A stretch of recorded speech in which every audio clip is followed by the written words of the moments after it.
산상수훈에서 예수님께서 실천사항으로 말씀하시는 두 번째 이야기입니다.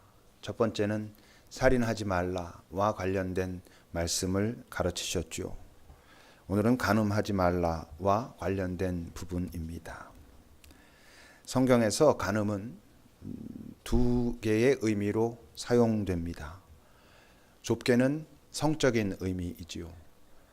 10계명의 제7계명에서 위에 4개는 하나님과 관련된 계명을 말씀하시고, 그리고 부모를 공경하라, 그리고 살인하지 말라, 그리고 간음하지 말라. 그것은 성적인 의미로 말씀하신 좁은 의미의 간음에 대한 것입니다. 그런데 성경에 보면 아주 많은 경우 그 간음을 영적인 부분에서, 영적인 간음과 관련해서 말씀하시죠. 대표적으로 예레미야 3장 8절에 있는 말씀을 여러분 보십시오. 내게 배역한 이스라엘이, 이 이스라엘은 북이스라엘을 말합니다. 북이스라엘과 남유다로 갈라졌었죠. 그 북이스라엘이 간음을 행하였으므로 그들이 하나님을 버리고 배교하고 우상을 숭배하고, 그러므로 내가 그를 내쫓고 그에게 이혼서까지 주었다. 그래서 아수르라고 하는 나라에 의해서 북이스라엘이 멸망을 당하죠. 근데 그럼에도 불구하고 그의 반역한 자매 유다, 남아있는 남유다를 말합니다. 그 유다도 두려워하지 않고 자기도 가서 행음함을 내가 보았다. 그래서 그들을 징계하려고 한다라고 말씀하시고, 결국 남유다는 바벨론이라고 하는 나라에 의해서 멸망당하고 70년 이상 이제 포로 생활을 하게 되는 그런 일을 당하게 되지요. 그래서 오늘 본문 27절을 다시 보면, 간음하지 말라 하였다는 것을 너희가 들었다. 지금까지 너희들이 간음하지 말라라는 계명을 듣고, 그리고 그것을 너희들 나름대로 지키며 살아왔다. 그러나 이렇게 말씀하시는 겁니다. 여기서 예수님께서 사용하신 그 간음이란 단어 자체가 몰록이라고 하는 단어를 쓰고 있습니다. 몰록은 그 암몬 족속이 그 섬겼던 우상의 이름이 바로 몰록입니다. 그러니까 이 몰록이라고 하는 그 단어가 간음이라는 단어를 포함하는 단어가 된 거고, 간음이라고 하는 그 단어 속엔 우상이라고 하는 단어가 같이 있는 것이죠. 그러니까 오늘 그 말씀은, 27절의 말씀은 너희들이 지금까지 성적으로 실제적으로 간음을 하거나 아니면 우상에게 나아가서 직접 제물을 바치고 절을 하고 이러지만 않으면 너희들이 괜찮다라고 해왔었지만 이라고 말씀을 시작하시는 거지요. 그러니까 결국 우리가 지난주에 같이 나눴던 살인하지 말라라는 그 계명을 풀어가시는 것과 똑같은 패턴으로 말씀하시는 겁니다. 너희들이 구체적으로 사람을 죽이고 상해를 끼치지 않으면 괜찮다라고, 그래서 살인하지 말라라고 하는 그 계명을 그런 방식으로 지켜왔었지만, 그 다음에 예수님이 뭐라 그러셨어요? 너희들 내면에 있는 여러 동기, 지향, 마음의 방향 또는 인식, 그런 것 자체가 사람에 대한 너희들이 살인을 행하고 있을 수도 있다는 것을 기억해야 된다. 이렇게 말씀하신 것처럼 오늘 이 간음과 관련해서도 예수님은 그렇게 말씀하십니다. 28절입니다. 함께 읽어보겠습니다. 28절. 나는 너희에게 이르노니 음욕을 품고 여자를 보는 자마다 마음에 이미 간음하였느니라 하지요. 음욕이라고 하는 단어 자체에 탐하다 이런 뜻이 있습니다. 탐심 이런 뜻이 있는 거죠. 그러니까 이 음욕이라고 하면 마찬가지로, 간음과 마찬가지로 좁은 의미로는 그냥 그 성적인 어떤 인간에 대한 어떤 성적인 욕망만을 이야기하는 것 같지만, 실제 이 음욕은 이 땅의 모든 하나님께서 원하지 않은 또는 나에게 허락하시지 않은 그 대상이나 사람에 대한 모든 탐하는 마음이 음욕이다라고 말씀하시는 거고요. 여러분 골로새서 3장 5절을 한번 보세요. 그 말씀을 보면, 그러므로 땅에 있는 지체를 죽이라. 곧 음란과 부정과 사욕과 악한 정욕과 탐심이니, 탐심은 실제로 이 말씀은 거기 있는 그 모든 것들은 뭐와 같다? 우상 숭배하는 것과 같다라고 말씀을 하십니다. 그러니까 오늘 그 28절의 말씀도 너희에게 이르노니 음욕을 품고 여자를 보는 자마다 이미 마음에 간음한 것이다 라고 말씀하실 땐 좁은 의미와 좀 확장된 의미로 생각할 수 있습니다.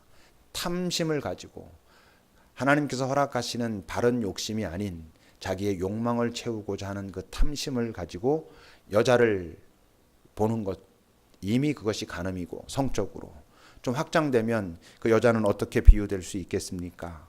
어떤 내가 생각하는 탐욕의 대상, 그것이 물질일 수도 있고 뭐 명예, 권력 이런 것일 수도 있고, 그러니까 내가 탐심을 가지고 갈구하고 있는, 탐하고 있는 그 모든 것들은 결국 우상 숭배와 같다. 그것이 바로 간음이다라고 말씀하고 계시는 거지요. 분명히 살인하지 말라 때도 그렇고 오늘 간음하지 말라를 다루고 가시면서도 그렇고 그 계명, 주어진 계명을 확장하고 강화시키는 것입니다. 실제적으로 살인하지만 않으면, 실제적으로 간음하지만 않으면 괜찮은 것처럼 그렇게 그들이 살아왔는데 그것을 내면에 있는 여러 움직임까지 다 말씀하시는 건 분명히 강화하시는 거고 그리고 확장하시는 거죠. 근데 참 아이러니는 바로 그것이 또 하나님이 용서하시는 근거가 된다는 거지요. 요한복음 8장에 보면 우리가 잘 알고 있는 그 간음하다 잡혀온 여인 이야기가 있습니다. 한 여인이 간음하다가 잡혀와서 실제로 그것을 잡아온 사람들은 예수를 시험하려고 일부러 예수님 앞에 데리고 온 것입니다. 왜?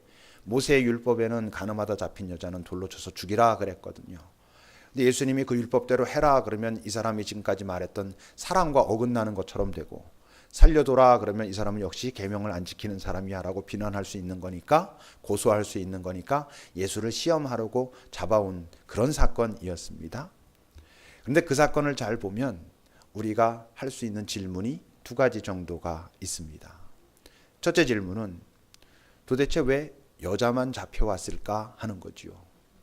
분명히 남자 여자가 같이 간음을 했는데 현장에서 잡혔다라고 말하는데 여자만 잡혀옵니다. 뭘 말합니까? 그 시대의 어떤 그 사회적인 분위기를 말하지요. 뭐 그들은 아마 여자가 더 책임이 크다라든지, 여자가 남자를 유혹했다라든지, 남자는 당했다라든지 그런 인식이 있는 것이고, 다시 말하면 남성 중심적인 그 사회 속에서 그 남성이 도망갈 구멍들을 다 만들어 놓고 있었다는 거죠. 뭐 이 시대도 그때와 똑같진 않겠지만 많은 그런 부분들이 있습니다. 또 한 가지 우리가 할 수 있는 질문은 그 사건 속에서 보면 예수님이 2번이나 땅에다 어떤 글씨를 쓰셨다라고 거기다 기록하고 있습니다. 뭐라고 썼는지 모르죠. 그래서 많은 사람들이 또 뭐 신학자들도 그것을 되게 궁금해합니다. 도대체 예수님께서 그 땅에다가 쓰신 글씨는 뭐 어떤 내용을 과연 쓰신 것일까? 그 말씀을 잘 보면요, 그 쓰신 글씨와 예수님이 하시는 말씀을 듣고 그들이 양심에 찔려하면서 그들이 다 돌아갔다라고 기록하고 있거든요. 요한복음 8장입니다. 6절부터 여러분 보세요. 그들이 와서 이제 이 여자 어떡할까요? 물은 것입니다. 돌로 쳐 죽이라고 모세 율법엔 기록됐는데 선생님은 어떻게 하면 좋을지 우리에게 가르쳐 주시오라고 지금 말하고 있는 것이죠. 그러니까 그들이 이렇게 말하는 이유는 예수를 고발할 조건을 찾고자 하고 예수를 시험하려고 그렇게 했다 그러는 거예요. 이때 예수께서 몸을 굽히시고는 손가락으로 땅에 뭐라고 쓰십니다. 그 내용이 뭔지는 모르겠는데 7절을 보면 그거 쓰신 것을 보더니 사람들이 예수님께 계속 뭔가를 묻습니다. 묻기를 마지 않는다는 이 말은 아마도 어떤 뜻일 거냐면 예수님께 뭔가를 계속 따졌다는 얘기일 겁니다. 아니 그건 이거고 저거고 뭐 막 그랬다는 거겠죠. 예수님이 어떤 말씀을 쓰셨을까? 아마 오늘 우리가 읽은 그 본문과 관련된 어떤 것을 쓰셨을 것입니다. 너희들이 실제적으로 간음하지 않았다 할지라도 너희들의 마음속에서 일어나는 그 모든 욕정과 거짓된 그 탐욕들, 그것이 이미 간음한 것과 같아. 너희들도 다 하나님의 계명을 어기고 있는 것과 같아. 뭐 이런 어떤 내용을 쓰셨을 것입니다. 그러니까 이제 그들이 따지는 거죠. 아니 계명은 분명히 간음하지 말라 했고 간음한 자들은 돌로 쳐 죽이라 그랬는데 뭐 지금 딴소리를 하고 있습니까? 뭐 이러는 거였겠죠. 그때 예수님 뭐라 하십니까? 너희 중에 그렇다면 죄 없는 자가 먼저 이 돌을 들어가지고 저 여자에게 던져라 라고 말씀하시고는 다시 또 몸을 굽혀서 뭐라고 또 쓰십니다. 그러니까 아마 그런 어떤 것들이 우리 안에 있는 그 모든 욕망과 탐심과 음욕들이 발생시키는 어떤 여러 가지에 대해서 주님이 쓰시지 않았을까 싶어요. 그때 그들이 어떻게 했다고? 그들이 말씀을 듣고 양심이, 속이 찔리는 것입니다. 왜? 찔릴 만한 것이 그 안에들 가득 차 있었을 테니까 그 양심에 찔려서 누구부터? 어른부터. 어른들이 훨씬 더 경험이 많거든요. 어른들이 뭔지 그거 맞아 나 그랬고 이랬고 저랬고 한 어떤 부분들이 있는 거거든요. 그러니까 그들에게 돌을 주면서 네가 정말 죄가 없다면 정말로 네 그 내면까지 하나님 앞에서 떳떳하다면 이 돌을 가지고 네가 먼저 저 여자에게 던져라라고 하니까 노인들이 먼저 돌을 놓고 갑니다. 젊은이들도 점점 그 분위기 속에서 다 물러갑니다. 그러니까 결국 오늘 예수님께서 나는 너희에게 이르노니 음욕을 품고 여자를 보는 자마다 이미 거짓된 탐심을 품고 너희들에게 허락되지 않은 어떤 것들을 구하고 있는 그 모든 것들이 이미 간음하는 것과 같다라고 말씀하셨다면 그건 이제 무슨 말씀이겠어요? 너희들 중에 누구도 음욕에 대하여 자유로운 사람은 없다. 자유롭지 않다라고 말씀하시는 거예요. 그러니까 할 수 없다, 괜찮다 이런 말씀 그렇진 않지요.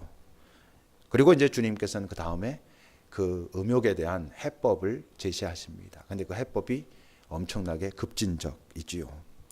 29절과 30절입니다. 오늘 본문 29절, 30절을 여러분 보십시오. 제가 29절을 읽고 여러분들이 이어서 30절을 읽으십시오. 똑같은 패턴으로 되어 있습니다. 29절과 30절입니다. 만일 네 오른손이 너로 실족하게 하거든 빼어내버리라. 네 백체 중 하나가 없어지고 온 몸이 지옥에 던져지지 않는 것이 유익하며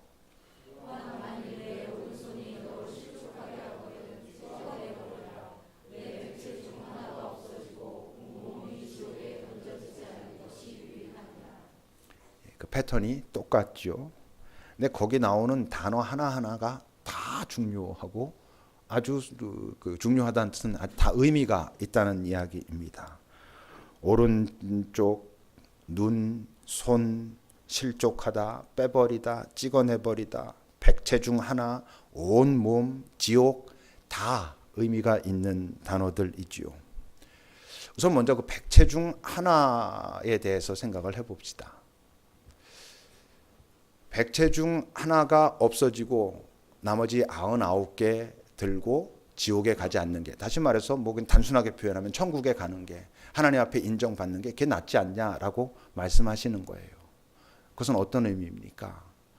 완전하진 않겠지만 나머지 99개는 나름대로 오케이 이런 뜻입니다.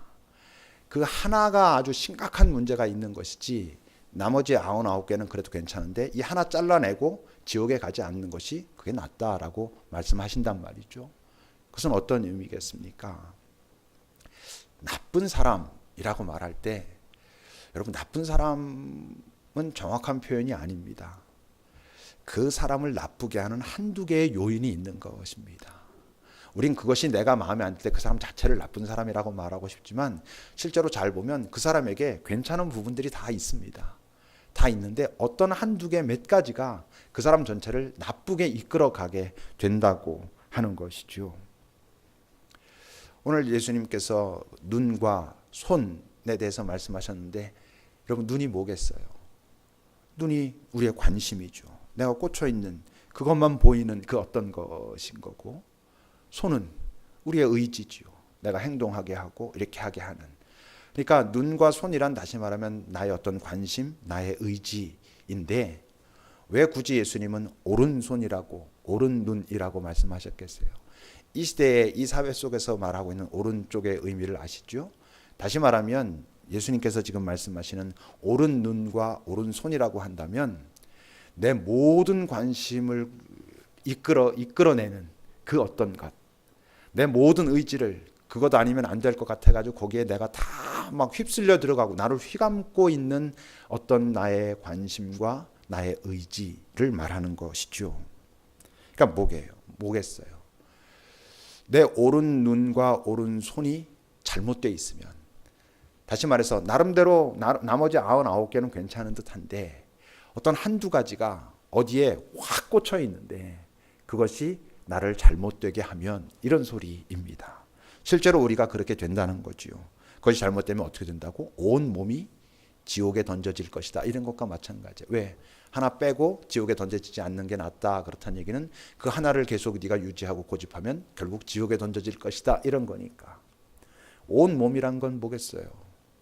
뭐 나중에 뭐 천국 가냐 지옥 가냐 죽어서 어떻게 되냐 뭐 그럴 수도 있겠지만 이 땅에서는 우리가 말할 수 있는 현장에서는 뭐겠어요? 내 인생 자체가 완전 망가지게 될 것이다. 망한 인생이 될 것이다. 실패한 인생이 될 것이다. 열매 없는 인생이 될 것이다. 하나님께로부터 외면받는 인생이 될 것이다. 하나님께 버림받는 그런 인생이 될 것이다 라고 경고하시는 거지요. 왜? 뭐라고 어떤 단어가 또 있어요? 실족하니까. 실족이란 게 뭐예요? 다리를 삐끗해가지고 다시 말하면 길을 잃어버리는 것입니다. 다른 길로 가는 것입니다. 봐야 할 걸 못 보니까. 내가 어딘가에 꽂혀 있는데 그것이 옳지 않은 것인데 거기에 꽂혀서 내가 정말 봐야 할 것을 보지 못하니까. 내가 저거 다니면 안 될 것 같아서 꼭 갖고 싶어서 거기에 매여 있는데 실제로 내가 애쓰고 땀 흘려야 할 것은 다른 것이 있는데 그것을 보지 못하니까 다른 길로 가고 실족하고 그러다 보니까 결국 내 인생이 의미 없는 인생, 망친 인생, 실패한 인생, 하나님께로부터 버림받거나 외면받는 인생이 될 수 있다라고 예수님께서 말씀하시는 거지요. 문제는 이거를 깨닫는 게 그다지 쉽지 않다는 거지요.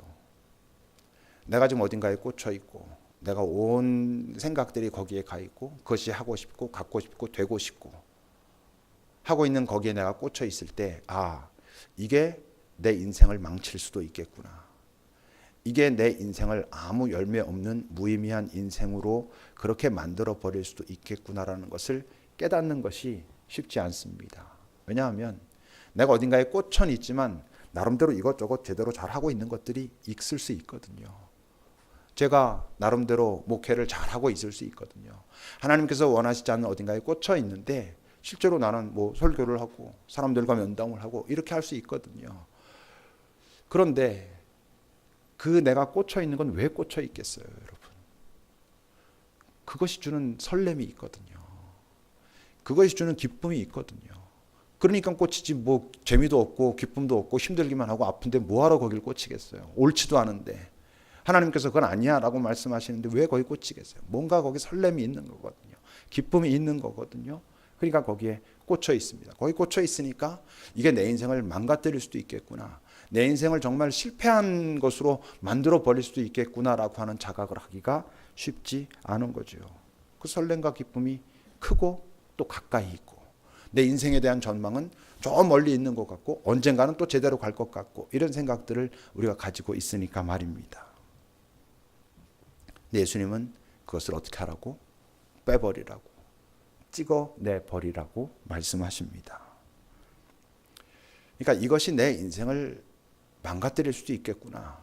내가 정말 실패한 인생이 될 수도 있겠구나. 아무 열매 없는 인생이 될 수도 있겠구나. 나름대로 폼 잡고 살았는데 아무것도 아닌 것이 될 수도 있겠구나라고 하는 것을 자각하는 것도 어렵지만 그것을 찍어내버리고 빼버리고 하는 것은 또 다른 문제가 됩니다. 그냥 그런 자각까지는 그래도 일어날 수 있어요. 이게 좀 바른 길로 가는 것이 아닌데, 이게 정말 잘 살아가는 것이 아닌데, 이게 잘 사랑하는 것이 아닌데 이럴 수 있단 말이에요. 그런데 그거하고 그래서 끊어버리고 빼버리고 하는 것은 또 다른 문제인 거죠. 그래서 포기하는 거니까. 나름대로 거기에 설렘이 있고 기쁨이 있었던 것을 갖다가 놔버리는 거니까 이게 어떻게 쉽겠어요. 그게 차라리 여러분 우리가 쉽게 생각하면 하나님께서 기뻐하시지 않는 것을 놔버리면 자유가 온다. 기쁨이 온다. 그게 즉각적으로 오면 그래도 합니다. 근데 여러분 하나님께서 기뻐하시지 않는 그것을 내가 하나님께서 기뻐하시지 않는다고 깨닫고 그래서 그걸 놔버리면 확 자유와 기쁨이 하나님께서 허락하시는 자유와 기쁨이 옵니까? 아닙니다. 그렇게 즉각적으로 오면 어려울 거 없죠 인생. 내가 가지고 있는 그것이 하나님께서 기뻐하시지 않는다는 것을 그래서 느끼고 그래서 이걸 내려놓으려고 해도 그때 내게 오는 것은 자유 기쁨이 아니고요.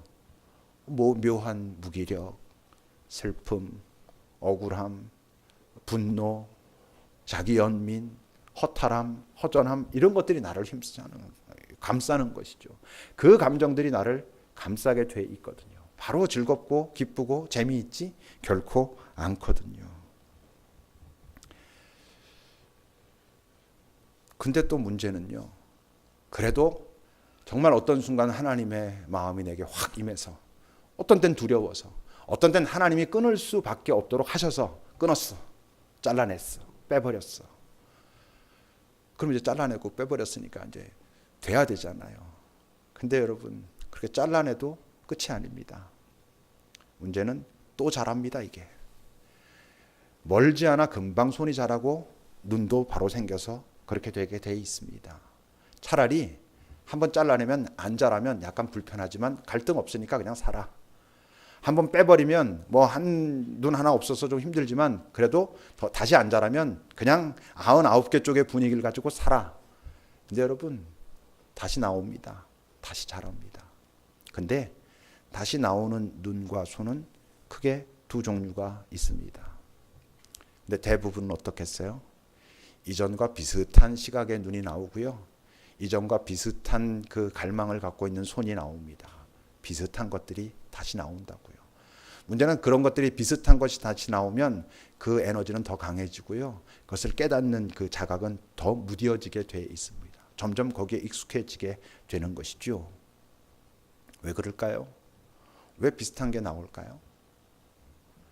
실제로는 잘라버린 것 같긴 하고 빼버린 것 같긴 한데 그 잘라버리고 빼버렸을 때 내게 다가오는 그 어떤 슬픔, 뭔가 허탈함, 공허함, 억울함, 분노 이런 감정을 그대로 유지한 채 빼버리고 잘라버리고 난 후에는 그냥 더 이상 내가 그것을 보지 않겠노라고 더 이상 그것을 잡지 않겠노라고 그냥 애써서 참고 있었거든요. 근데 그게 뭐 참는다고 끝까지 잘 해결이 됩니까? 그 감정 자체가 여전히 남아있고 그걸 방치하고 있는데 여러분 그래서 우리가 많이 쓰는 말 다들 익숙하게 아주 경험적으로 많이 쓰는 말이 있습니다. 뭐죠? 사람 참 변하지 않아. 사람 참 변하기 힘든 것입니다. 뭔가 결단한 것 같은데 시간이 지난 다음에 보면 또 그 자리에 가 있고 또 그 자리에 가 있고 하는 경험들을 우리가 실제로 자기 스스로의 경험으로 얼마나 많이 하고 있느냐 하는 것이죠. 그렇다면 주님께서 잘라버리라 라고 말씀하실 땐 뭔가 그 다음에 해법이 있을 텐데 그 다음에 건강한 손이 나오고 제대로 잘 보는 눈이 나올 수 있는 어떤 것이 있으니까 그렇게 말씀하실 것일 터인데 여러분 어떻게 해야 바른 눈, 건강한 손이 나오겠습니까? 뭐 여러 가지가 있겠지만 크게 한 세 가지를 같이 나누려고 하는데 이 세 가지는 셋 다 필요하고 셋 다 만만치 않습니다. 우선 첫째는요. 아까 말한 것처럼 내 것을 끊어내고자 할 때 또는 끊어냈을 때 내게 오는 그 감정들이 있잖아요. 슬픔일 수도 있고 자기 연민일 수도 있고 뭔가 무기력해지는 걸 수도 있고 뭐 인생이 재미없어질 수도 있고 이런 감정을 해결해야지요. 근데 누구랑? 주님과 해결해야죠. 근데 그게 왜 어렵겠어요? 내가 어딘가 다른 데 꽂혀 있다는 건 주님이 좀 불편하다는 거거든요. 바로 주님이 불편하기 때문에 불편하지 않으려고 이걸 끊어내야 되겠다 싶은데 그분이 내가 그렇게 가깝게 느껴지질 않아요. 내 안에 있는 그런 어떤 억울함, 슬픔, 무력감 이런 것들을 갖다 주님과 나누는 게 결코 쉽지가 않아요. 근데 그래도 그 앞에 나가야 돼요. 주님, 내가 이게 주님이 기뻐하시지 않는다는 거 알고 이것을 잘라내고 싶어도 사실 그러고 싶은데 또는 잘라냈는데 일단 저게 좀 요즘 내가 참고 있는데 내 안에 솔직히 말해서 이런 안타까움이 있습니다. 다시 그리로 가고 싶은 그런 그것을 다시 꼭 갖고 싶은 이런 분노도 있고 억울함도 있고 슬픔도 있고 이 복잡한 마음들이 주님 내 안에 있습니다. 라고 그분 앞에 나아가야 돼요. 여러분 주님께서 찍어내버리라 빼버리라 라고 말씀하실 때 우리에게 각자에게 개인적으로 말씀하실 때 그분이 그것을 말씀하시는 그 분위기가 어떨 것 같습니까? 두 눈을 부릅뜨고 무서운 얼굴로 빼버리지 않으면 죽여버릴 거야 뭐 이런 것일 것 같아요. 아마 여러분 잘 기도해 보십시오. 아닐 겁니다. 이 사람아 그걸 빼버려야 네가 진짜 행복할 수 있어. 그걸 잘라내야 너뿐만 아니라 네가 구하고 있는 그것까지 다 평화로워질 수 있어 이 사람아. 그래야 나랑 같이 갈 수 있어. 이렇게 우리를 초청하고 부르시는 거거든요. 근데 우린 내 안에 일단 불편함이 있으니까 뭔가 불만족이 있으니까 그 감정들 그 부정적인 감정들을 주님과 나누는 게 너무나 어렵단 말이에요. 그것만 한다고 되나요? 아니 됩니다.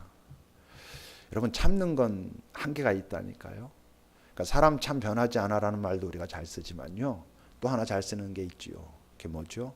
이제 더 이상은 못 참아. 뭐 이런 것도 또 많이 쓰죠. 우리가 애써 참는 건 항상 끝이 있습니다. 한계가 있습니다. 그러니까 그 참는 것으로는 안 되고 그 에너지를 다른 데다가 사용해야 되거든요.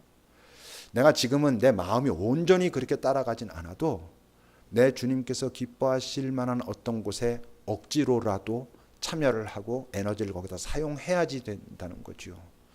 근데 그 감정을 다루는 것은 주님과 다루는 거라면 그 에너지를 전환시켜서 사용하는 것은 그래서 공동체가 필요한 겁니다. 내가 좋은데 사용 뭐 어떻게 하겠어요. 여러분 우리 각 모임마다 각 팀들마다 이제 그 소그룹들이 있잖아요. 그럼 내가 마음이 어렵고 아프고 그럴 때 제일 힘든 게 그 팀 모임 같은 거 하는 거예요. 제일 힘들고 어려운 게 어떤 사역에 동참하는 게 참 어려운 거예요. 왜냐하면 그게 내 지금 힘들고 아픈 마음을 그게 회복시켜 줄 것 같지가 않거든요. 어떤 시기가 있을 수 있어요. 어떤 땐 쉬어야 될 때가 있을 수 있어요. 그런데 그게 자칫 거기서부터 점점 멀어져 버릴 수 있어요. 그때 여러분 내 에너지는 긍정적인 곳으로 사용되고 있지 못한 경우가 훨씬 더 많은 거죠. 그래서 내 감정을 먼저 주님과 나누고 내 에너지를 전환시키는 데 그것을 공동체와 함께 나눠야 될 필요가 분명히 있어요. 그것만 가지고도 안 돼요. 또 해야 될 게 있어요. 그건 매일매일 나 스스로 이번엔 나 스스로 확인해야 돼요. 바울이 여러분 바울 사도가 하신 말씀 중에 나는 날마다 죽노라 그런 말씀이 있지요. 그럼 날마다 죽는다는 게 뭐예요? 자기를 살펴볼 때마다 여전히 음욕이 있음을, 그것이 성에 대한 것이건 어떤 자기 어떤 그 여러 그 소망에 대한 것이건 음욕에 의한 소망이 있는 걸 보는 것이에요. 그 자기를 죽이는 거죠. 그 자기를 죽이기 때문에 그 사람은 날마다 사노라라고 고백하는 것과 같아요. 날마다 새롭게 주님께서 보라시는 것을 보고 주님께서 가자시는 것을 간다라고 말하는 것과 같아요. 하루아침에 안 되죠. 이러다 또 실패도 해요. 또 다시 시도를 해야 돼요. 근데 이것이 꽤 진행되고 난 후에 거기서 이제 어떤 새로운 기쁨과 자유가 있어요. 그러니까 하루아침에 우리가 뭐 나 자유 얻었네 너 자유 얻었네 너무 쉽게 말하죠. 예수 믿으면 금방 자유로워지고 금방 세상이 막 환해지고 막 이런 것처럼. 그렇지 않아요.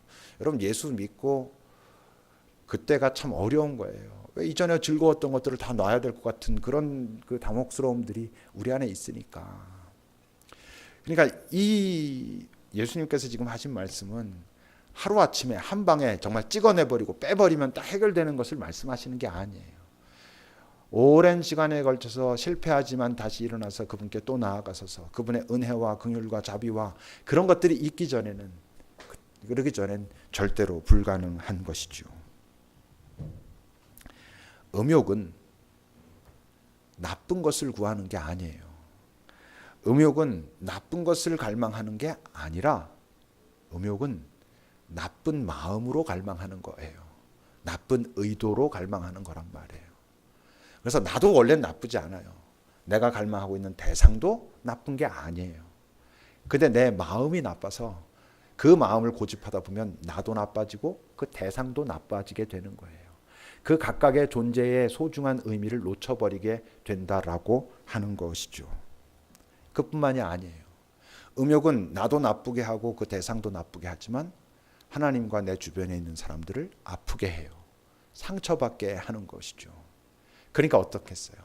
산상수훈을 왜 주셨다고? 너들이 이 땅을 소금과 빛으로 살아내려면 이런 존재로 살아가야 된다라는 의도로 주신 거예요. 그러니까 음욕은 나도 나쁘게 하고 대상도 나쁘게 하고 그리고 하나님도 아프게 하고 내 주변에 있는 사람들도 아프게 하니 절대로 소금과 빛으로 살 수 없는 것이죠. 근데 이 말씀을 오늘 우리에게 왜 주셨겠어요? 오늘이 어떤 날이라고? 남아있는 우리 인생의 첫날이라고. 오늘 이 말씀 우리에게 하시는 건 지금 네가 잘 보면 빼내야 될 게 있어. 잘라내야 될 게 있어. 그리고 그 잘라내고 빼낸 그 자리에다가 좋은 것이 나도록 해야 돼. 그래서 다시 난 눈은 내가 보는 것을 함께 보고 다시 자라난 손은 내 손을 함께 잡고 가야 할 길이 있다. 그래야 네가 정말 잘 살아낼 수 있어. 내 인생이 결국 이것을 위하여 이 땅에 이렇게 살게 하셨습니다. 이게 참 감사하고 감동이 됩니다 라고 말할 수 있는 그런 인생이 될 수 있어 라고 우리에게 오늘 말씀하시는 거죠. 그런데 기억해야 될 건 자칫 이러다 보면 내가 지금 뭔가 간절히 원하고 있는 것은 전부 음욕인가? 이럴 수 있어요. 그러지 않아요. 주님은 조금 더 지나가면 어떤 말씀도 하시죠? 구하라, 찾으라, 두드려라 그래요. 그러니까 어떤 내 안에 하나님께서 어떤 내 안에 있는 그 욕망은 하나님께서 주신 것도 있는 것이에요.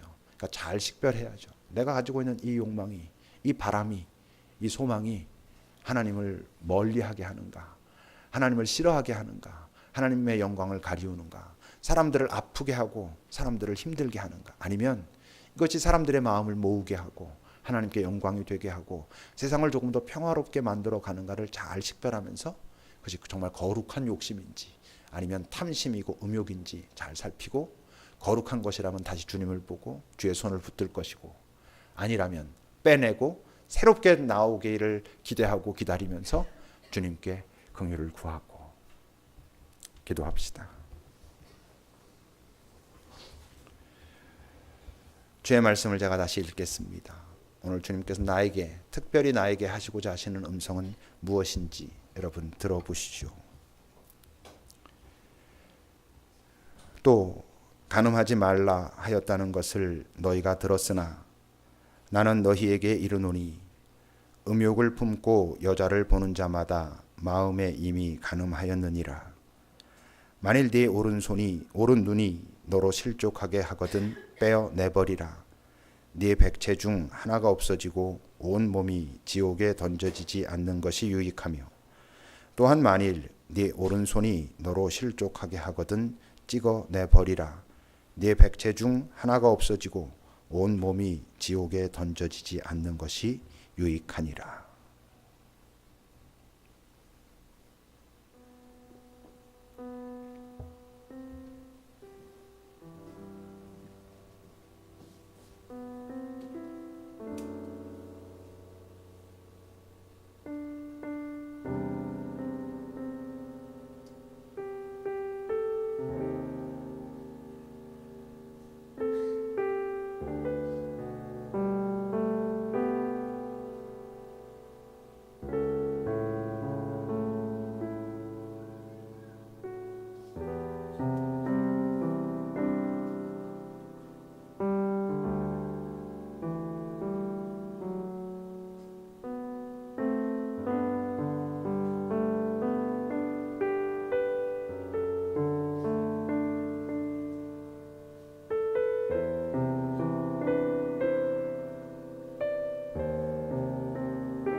주님,